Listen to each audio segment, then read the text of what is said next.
Welcome to Zwida Media. If you're new to this channel, please subscribe. Don't forget to like, comment and share. Here's a new video for today.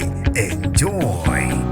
Uvulelwe Icala umlingisi weGomora uMoshaye Oshaye Walimaza Kabi uMusa Khawula nginibingelele ngiphinde nginamukele kuphina kuphi la nibola khona le video mangoqala usijonele likhasi wamwelekela igama lami ngisibonga konke wakandwanda mothanda ungangibiza intatheli eka YouTube.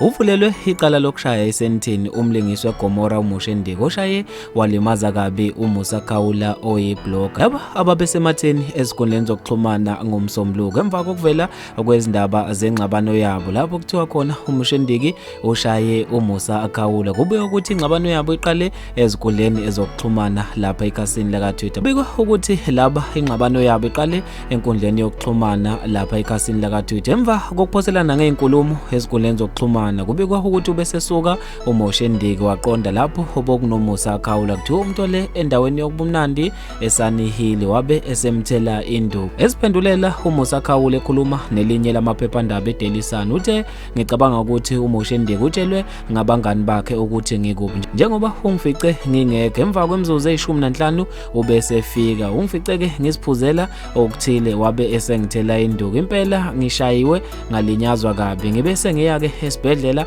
emva kwesigameko ubese uveza nasesikhundleni zokuxhumana ukuthi ushayiwe eshawu yena uMoshaye.